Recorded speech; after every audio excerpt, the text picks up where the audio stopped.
কি কবুতর, জয়ের মালা কবুতর, জিতে গেছে কবুতর, মার্কাটা কি কবুতর। শুনেছি আপনার এই একই পদে অনেক চোর বাটপার এবং কুখ্যাত লোক আপনার সঙ্গে প্রতিদ্বন্দ্বিতা করেছে, কিন্তু সবাইকে টপকিয়ে আজ আপনার এই অবস্থান।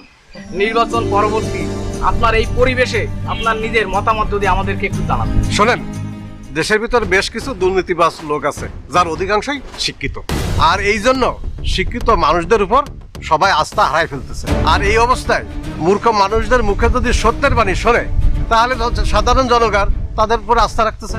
কিন্তু মূর্খ মানুষদের উপর আস্থা রেখে যদি ক্ষমতা দিয়ে দিই, তাহলে দেশ তো রসাতলে যাবে। এখনো শিক্ষিতের ভিতরে অনেক ভালো মানুষ আছে, যাদেরকে নির্বাচিত করে যদি আমরা ক্ষমতা তুলে দিই, তাহলে কিন্তু দেশ উন্নয়নের দিকে ধাবিত হবে। কিছু কিছু লোক দুর্নীতি করে, চুরি করে, অপকর্ম করে ভাইরাল হয়ে গেছে। আর যদি আপনারা তাদের হাতে ক্ষমতা তুলে দেন, তাহলে দেশের অবস্থা কি হবে? আমার বিপক্ষে যারা ক্যান্ডিডেট ছিল, তাদের অনলাইনে অনেক ফলোয়ার আছে, অনেক ভিউ আছে, কিন্তু কই, তারা তো জিততে পারলো না। সোশ্যাল মিডিয়ায় যাদের অনেক ভিউ হয়, সেই ভিউ দেখে যদি আমরা তাদের হাতে ক্ষমতা তুলে দিই, তাহলে আমাদের অনেক ভুল হবে, মস্ত বড় ভুল হবে।